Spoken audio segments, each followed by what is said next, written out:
Only a fraction of COMEX registered gold matters right now, and the moment you see why, you'll understand exactly where the next forced buy wave can come from. Because there's a viral claim ripping through the metals world, COMEX confirms only 41% of registered gold actually exists. And it sounds like a smoking gun, the kind of sentence that triggers instant FOMO on one side and instant ridicule on the other. And that's not an accident. The conflict is baked in. Headlines want you to think this is either a total nothing burger or a full-blown default in progress. But the hidden mechanism most people miss is neither of those. It's simpler, it's colder, it's math plus incentives. Who can deliver, who wants to deliver, and what happens to price when the willingness to deliver is suddenly tested during the wrong week on the calendar. Stay with me, because in a few minutes I'm going to give you the exact checklist for the next 1 to 2 weeks. What levels matter, what confirms, what breaks the thesis, and the one place the paper versus physical story actually shows up before it hits your screen as a dramatic candle. First, let's set the tape, because this isn't happening in a sleepy market. Gold is not whispering right now. It's operating in a regime where daily moves that used to feel like once-a-quarter events are now normal. And early January has been trading up in the mid-4400s with spot gold flirting with the late December record area around the mid-4500s. That's important for one reason. Volatility changes behavior. It changes hedging. It changes margin. It changes what people will do to avoid being the last one through the door. And that's where the real pressure starts. Now let's take the emotional bait off the hook and look at what COMEX actually reports. Because if you don't anchor the vocabulary, you'll get played by vocabulary. COMEX warehouse reports split metal into categories, and the two that matter for this conversation are eligible and registered. Eligible means the bars are sitting in an approved depository and meet the specs. Good delivery bars, proper fineness, proper brands, properly stored. But eligible does not automatically mean available to you, the futures market, at a moment's notice, because eligible bars belong to someone, and that someone hasn't attached a delivery warrant to them. Registered means the bar is tied to a warrant, an electronic document of title in the system, and that warrant makes it deliverable against a futures contract. That's it. Registered is not the exchange's gold. It's not free gold. It's not guaranteed to leave the building. It's simply the category of inventory that is already set up right now in deliverable form for futures delivery. And here's the first micro-trap. People hear registered and think guaranteed available, when in reality the word you should be thinking is pre-positioned for delivery. Which means the real question isn't, does the gold exist? It's how much is already wearing the delivery jacket, and how fast can more put it on if the incentives flip? Because if that one level breaks, the math changes. Now let's do the emergency verification. The part the headline skipped. The COMEX report doesn't say 41% exists. What it does is publish totals. As of the report dated January 9th, 2026, reflecting activity dated January 8th, the total registered gold on the report is about 19. 18 million troy ounces, that's roughly 596, 6 metric tons if you translate it. Eligible is about 17, 13 million ounces, roughly 532, 9 tons. There's also a pledged figure of about 86 million ounces, about 57, 8 tons, which is basically registered metal that's encumbered, often used as collateral. And it matters because encumbrance changes how quickly it can realistically flow. And the combined total across categories comes in around 36, 31 million ounces, about 1,129, 4 tons. Those are real numbers from the warehouse stock report. That's the ground. That's the observable.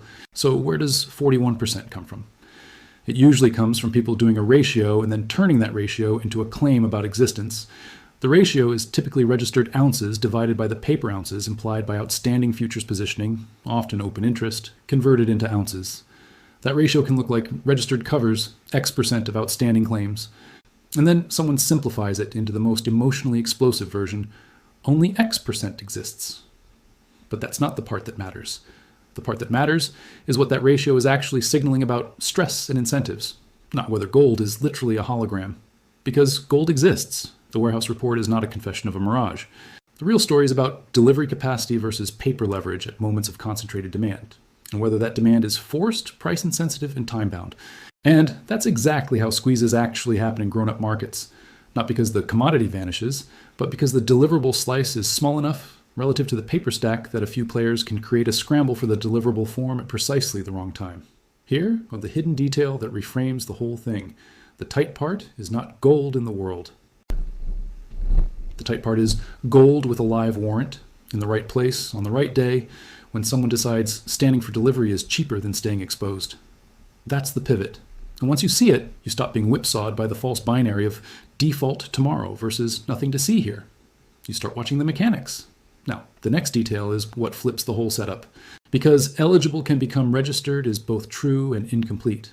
Yes, eligible bars can be converted into registered. And this is why the simplistic default narrative is so often wrong. The system has elasticity. Owners can decide to register bars if the economics make sense. But elasticity is not infinity.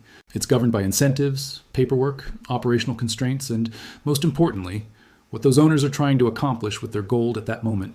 If you're sitting on eligible metal, you might be holding it as a long-term reserve or as collateral or as a hedge against currency risk or as part of a balance sheet strategy where delivery is not your priority.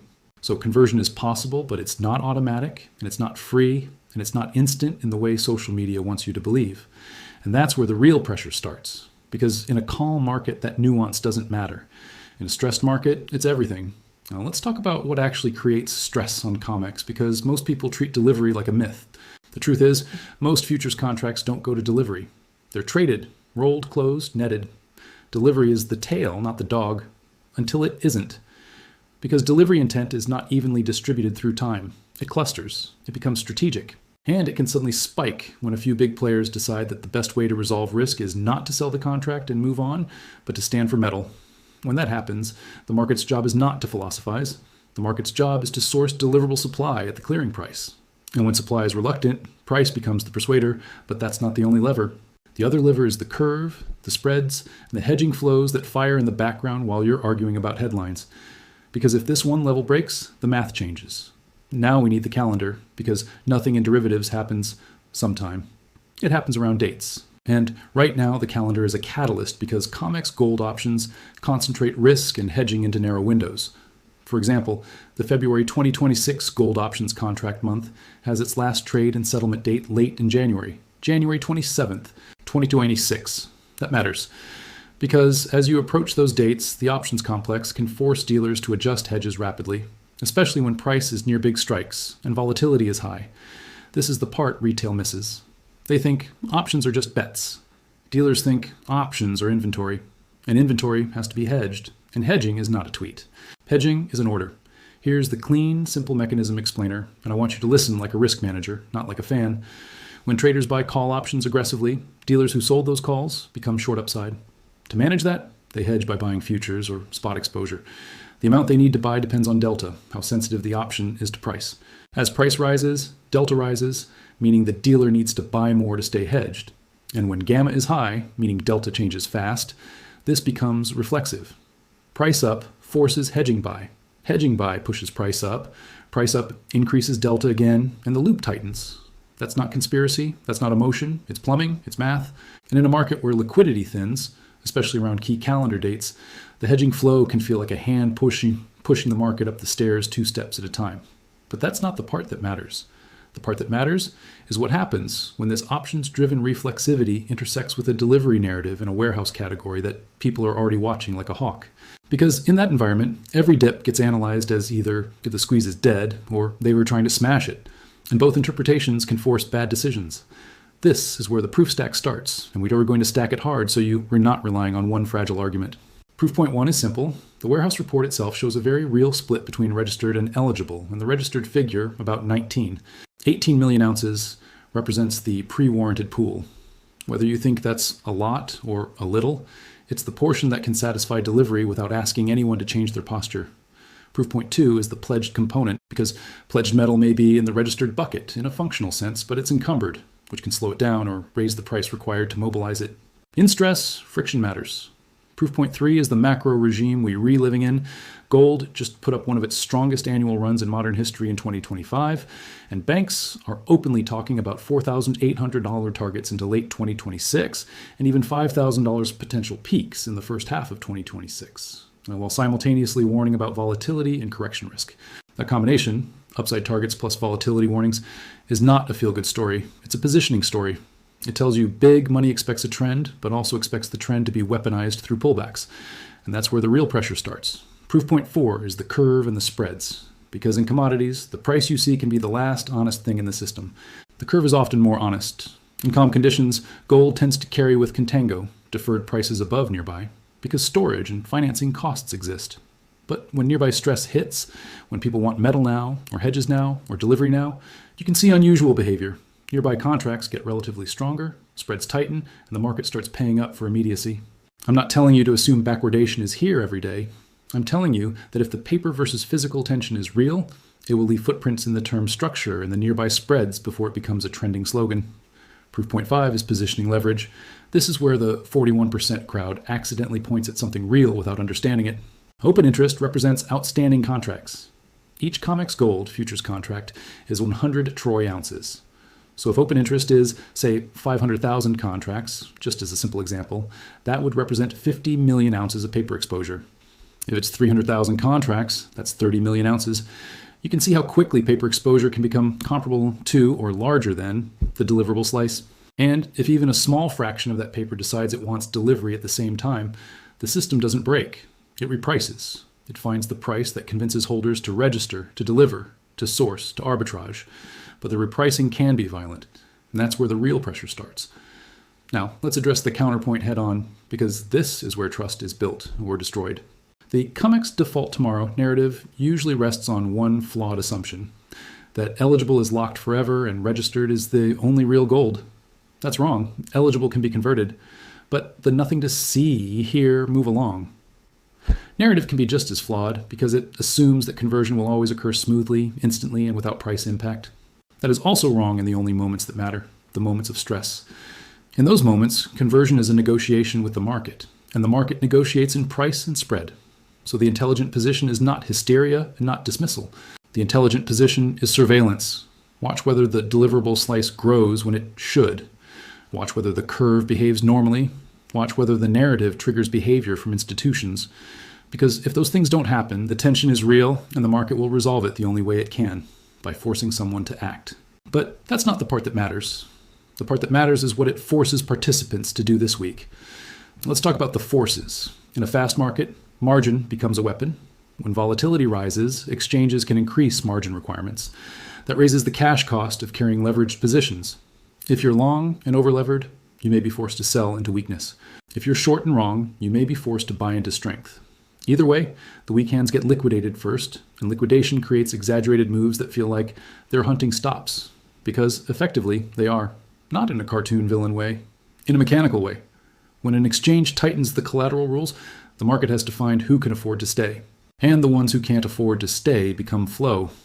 That S, why you can have a bull thesis and still get a savage drawdown that shakes you out. The market doesn't care if you're right. It cares if you're funded. And the next detail is what flips the whole setup.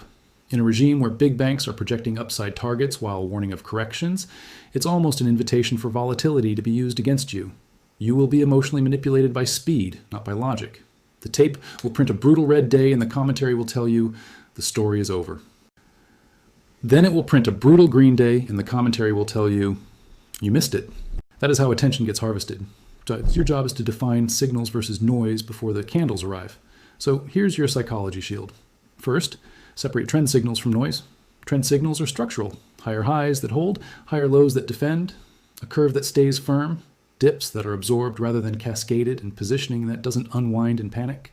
Noise is the intraday chaos created by thin liquidity, options hedging, and margin-driven liquidation. Second, decide in advance what invalidates your thesis. If you don't, the market will decide for you emotionally. Third, stop treating volatility as information. Volatility is a tool. It's used to transfer inventory from impatient to patient. And if you're not patient, it will transfer yours. And that's where the real pressure starts. Now let's ground this in what you can actually watch over the next 1 to 2 weeks, because this can't just be a cinematic narration. It has to pay you in clarity. We're going to talk levels and scenarios, and I'm going to be careful. Levels are not predictions. They are decision points. Gold has been orbiting a record zone around the mid $4,500, with the late December peak area around roughly $4,850, acting like a psychological ceiling in the public mind. Below that, you've got a thick area in the mid 4400s that has been a battlefield, and then you get into the low to mid 4300s where prior consolidation and pullback zones can start acting like structural support. Think of $40,300 to $4,350 as a broad, if the market is healthy, it can't live below this for long, area, not because of magic, but because that's where buyers who missed the move often step in and where dealers' hedging profiles can shift. And above, think of the $4,500 to $4,550 zone as if the market reclaims and holds, the tape invites chase. Because if this one level breaks, the math changes. Now the two scenario lens. Scenario one is the controlled pullback and retest. In this scenario, gold backs off, maybe hard, maybe ugly, maybe in a way that makes everyone feel stupid. But it stabilizes above key supports. The sell-off is more liquidation than structural, and the market begins to base again. This is where you'll hear gold is crashing, while the structure quietly remains intact. In that scenario, what confirms? You want to see selling pressure fade near those support zones. You want to see dips bought without immediate waterfall continuation. And you want to see the recovery happen without the curve screaming distress. This scenario is boring in narrative terms, but powerful in positioning terms, because it rebuilds fuel. It lets options reset. It lets leveraged longs get cleaned out without breaking the trend. Scenario 2 is the continuation squeeze and gap risk. In this scenario, gold doesn't give you the clean pullback. It grinds, then jumps. It runs through that record zone and doesn't look back. And that's when people start talking about targets like their destiny.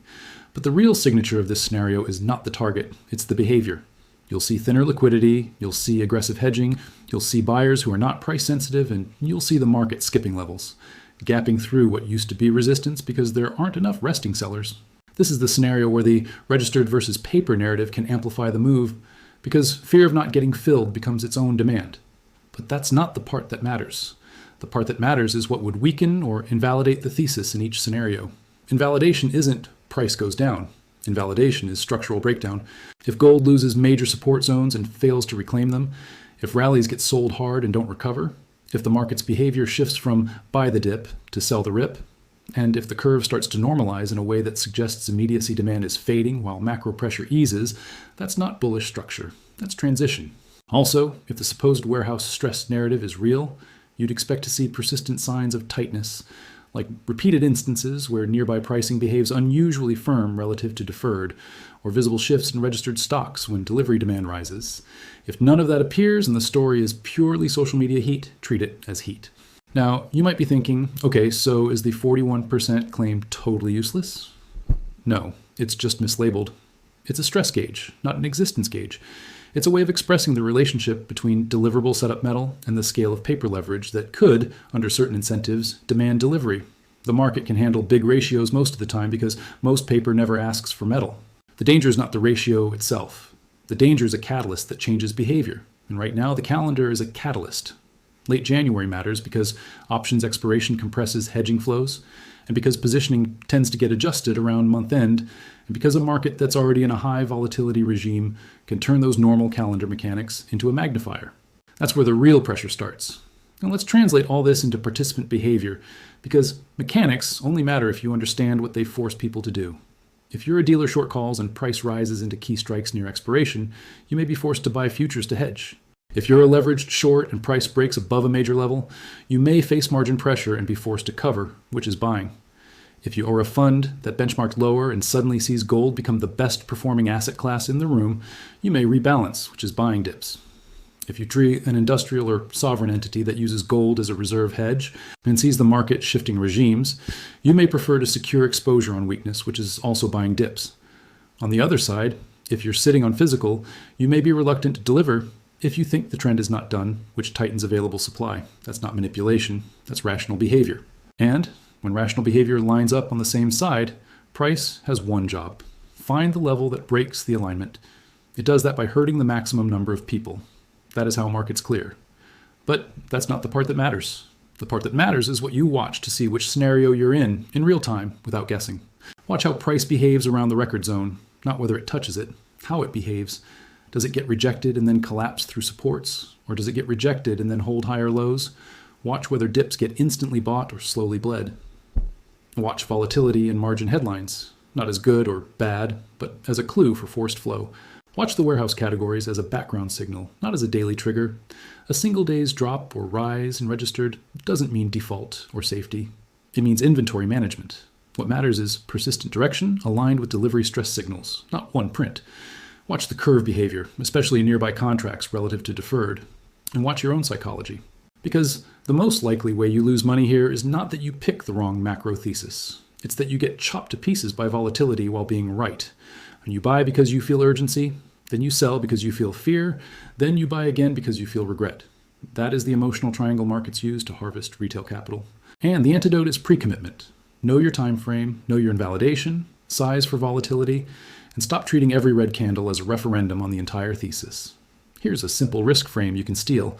Even if you believe the bigger trend is up, price can whip around violently. A bullish thesis does not mean a straight line.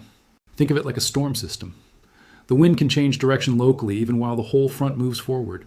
If you're trading short term, respect stops and accept you'll be wrong often. If you're positioning longer term, accept drawdowns as the cost of admission and size accordingly so you don't become forced flow, because the market's goal is to find forced flow. And that's where the real pressure starts. Now let S circle back to the headline one more time and extract the actual useful truth without the drama poison. Only 41% exists is a bad sentence. It's the kind of sentence that makes smart people roll their eyes and makes emotional people smash the buy button. Both reactions are exploitable. The better sentence is, COMEX delivery-ready inventory is smaller than the total paper exposure, and in a high-volatility, options-driven regime, that relationship can amplify moves. That's not as viral, but it's tradable, it's watchable, it's real, and it gives you a reason to pay attention without surrendering your brain. If you want to be ahead of the crowd, stop watching the loudest headline and start watching the quiet constraints. What's deliverable, what's incentivized, what's forced, and what the calendar is about to trigger. Over the next 2 weeks, the market will try to do one of two things. It will either punish the chasers with a pullback and then reward the patient with a retest and continuation, or it will punish the skeptics with a continuation squeeze that makes them capitulate at the worst possible moment. Your edge is not predicting which one. Your edge is recognizing which one is happening early enough to avoid being used as liquidity. So here's the near-term checklist woven into one thought. If gold holds above the low to mid $4 300s on pullbacks, if it keeps printing higher lows, if it re-engages the mid $4 500s and starts holding above prior highs instead of instantly rejecting, and if the background signals, curve firmness, persistent interest, no obvious structural breakdown, stay aligned, then the trend signal is intact and the market is inviting higher prices with violent detours. If, on the other hand, gold loses the $4 300, $4 $350 area and cannot reclaim it, if rallies get sold hard and fail, if volatility spikes and price action turns into cascading liquidation without recovery, then the market is telling you the near-term fuel is being drained and you should respect the possibility of a deeper reset, even if the long-term story eventually returns. That's not fear. That's risk management. And if you're still stuck on 41%, do this one thing. Stop treating it as a prophecy and treat it as a pressure gauge that only matters when incentives and calendar line up. Because that's when paper stops being paper and starts becoming forced action. And that's where the real pressure starts. If you're the kind of person who wants to stay solvent in a world where headlines are designed to hijack you, you already know what to do next. You compare notes, you watch the mechanics, you refuse to be emotionally conscripted by volatility, and you keep your focus on what actually forces participants to buy or sell. That's the community. That's the edge. And when the next big candle hits, up or down, you won't be asking, what happened? You'll be asking, what did this force them to do?